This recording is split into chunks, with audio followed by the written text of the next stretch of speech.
It is time for another edition of Litter Media Live, a special edition, and with us today we have guests from the Chillicothe Ross County Public Library. We have the director, that is James Hill, and also Courtney Lewis over there, Hi. talking PR. Hi. Good to have both of you here today. Thank you.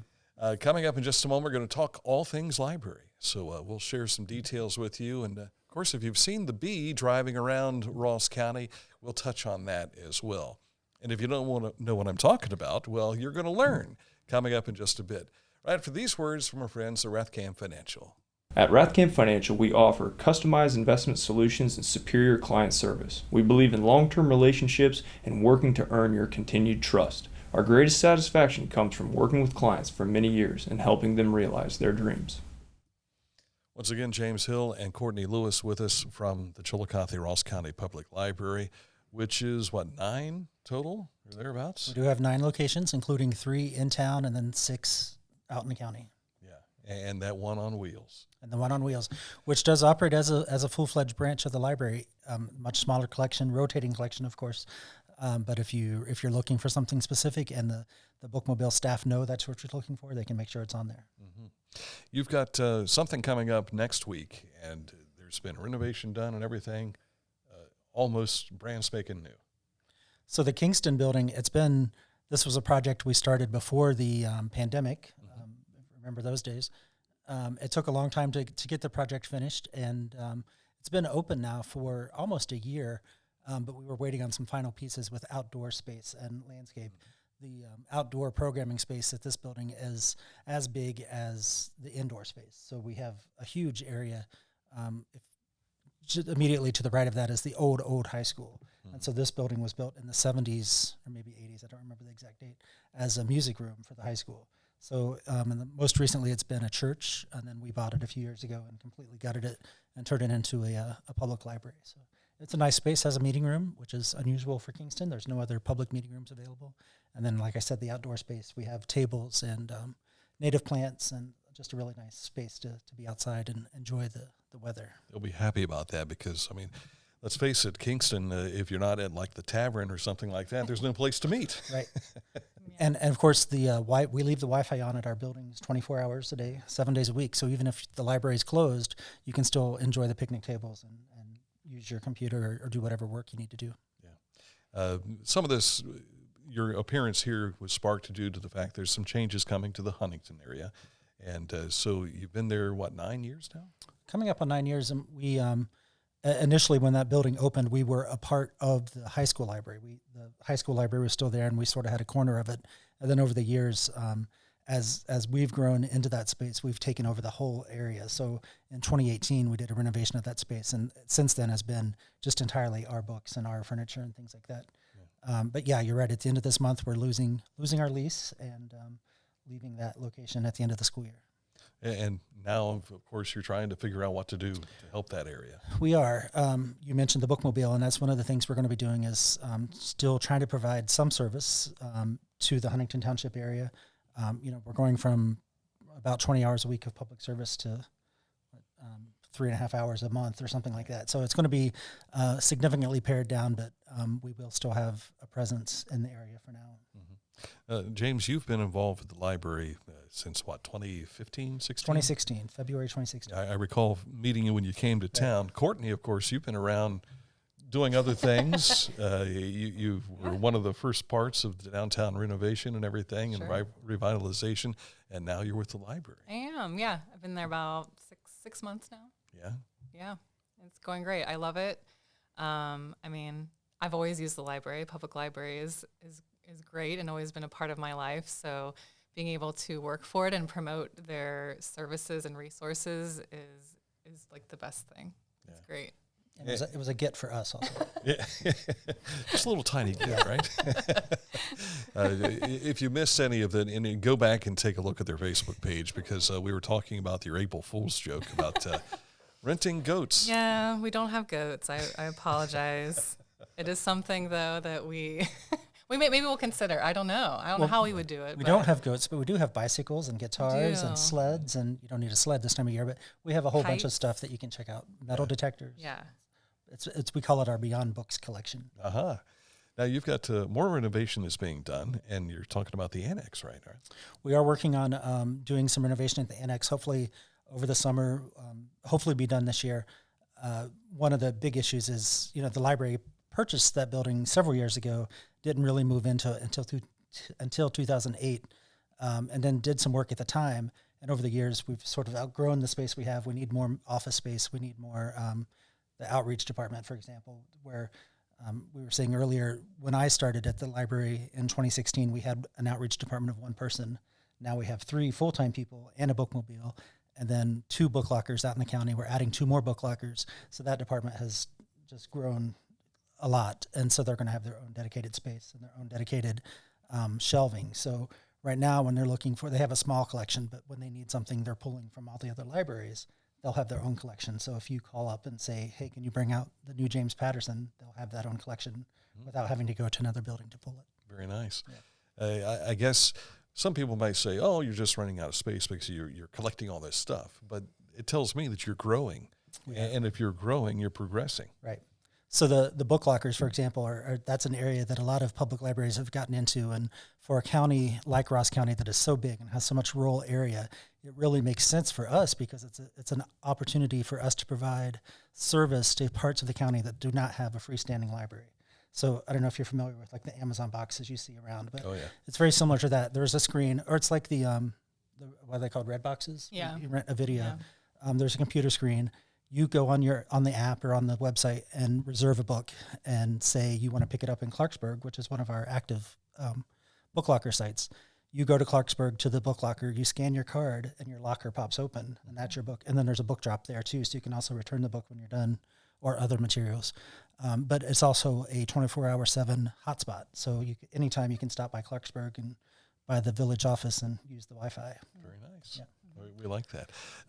Libraries over the years have always been sources of information, and as we have seen technology come into play in the last several years, it has changed how we library. It has. I used to say, and I guess it's still true, when I started, I've been in libraries almost 35 years. We used to do a lot more reference. We don't do reference in the same way anymore. Now what we do is more akin to fact checking. So instead of settling what's the phone number for that whatever restaurant in Topeka, Kansas, now it's what's the capital of Kansas? And so it's sort of that that quick nugget of information that people are looking for, not the deep dive necessarily. Yeah. That's the kind of stuff people feel like they can do themselves on Google or various research databases that we do have at the library. Mm-hmm. So you can't always trust Google, right? But you can always trust the encyclopedias that we have on our website and things like that. So we're not afraid of the technology. We try to embrace it.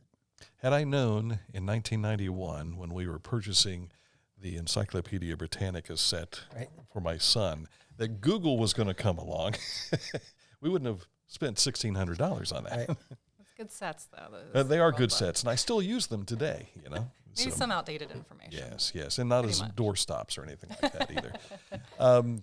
We've got the end of the school year coming, and that means kids are going to need something to do, and that, I believe, is a transition into Bookworm. Yeah, Summer Bookworm's coming up, which is really exciting. This is the 69th year of Summer Bookworm. So you may have participated when you were younger. This is a great time to get involved. Pre-registration for it starts Monday, May 8th. So you can track your reading time online. There's lots of great activities and events that you can bring your kids to. The other thing is Bookworm is for adults. It's for all ages. It's not just kids. So adults sign up. You can track your hours. You can come to some of our really great events that we have coming up. We have a music series that we'll have at Northside with a lot of great bands that'll come.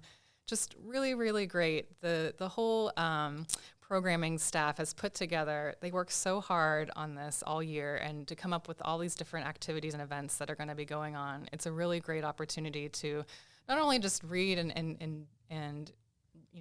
have something to do, but it's a community effort of just getting out and being connected back into the community. We'll have a kickoff in June, and then it wraps up at the end of July. All the dates and information is on our website at crcpl.org/bookworm. And you can go on there, sign up. We're going to do like a bingo style. So you get a bingo, you get a prize, and then there's a grand prize you can get entered into with all that information on our site. Yeah, it's intriguing. Yeah. I remember as a young boy growing up in Pickaway County, I didn't like to read. I still have a struggle with reading, just as far as the desire is concerned. Sure. But I always enjoyed going to the library because it was a world of information there, and you could just kind of go and peruse and take a look. But there's so many other things you can do with the resources that you have. Yeah, I think that's the thing when I started, is just constantly, and this is something that I even in the community have to continually tell people, and every librarian staff will tell you this, is somebody saying, wait, this is available, you guys have this, and it's for free. And that's something that people still can't wrap their mind around sometimes, is that this is all provided for you. This is all free service to your community that you can have access to. We have hot spots that you can check out. We have, our Beyond Books items that we talked, but it's also, audiobooks and, other resources. You can check auto, car insurance and things like that. It's just a bunch of things that are available. We don't make a value judgment between entertainment and education either. So maybe reading Steinbeck's not for you, but maybe James Patterson is. That's fine. We don't, as long as you're using the library, we're here for the community. Right. We touched a little bit on the Bee, which made its debut. Was it last year? It was, yeah. Yeah, Okay, last so year. So it has had a year of service, or are we closing in on a year of service? It's been a slow rollout. So we've had it for about a year. And then as we've increased staff and we've increased some of those site locations, this is, I think, what month are we in now? May. I think April, May was the first time we've really had a set schedule. So if you look at the library's website, at the events calendar, you'll see that Huntington, for example, Huntington Township, the Bee is in Huntington on the first and third Wednesdays of every month. So this is the first time we're just now getting to a set schedule. So you can expect the Bee, and it's not just popping up here and there. We still do pop-ups. Yeah. A couple times we've popped up at the mall where Odd Lots is, Big Lots, just things like that. We try to keep it interesting too, but we try to also keep it consistent. I've enjoyed seeing the awning on it and everything. You even have a little bookshelf that you actually put out in front of it to give it an opportunity for people to just pick a book off the shelf. It also has Wi-Fi as well, access on it for the public. So yeah, it's been eye-catching. Yeah. I mean, I remember as a kid seeing the bookmobile come in from Pickaway County to the trailer park across the road from me. It was a huge bus. It was red and white, but it was this. You've got flowers on it. You've got insects and everything else too. So Pickaway does still have one of the big bookmobiles. The downside of that is you have to have a CDL license to be able to drive that.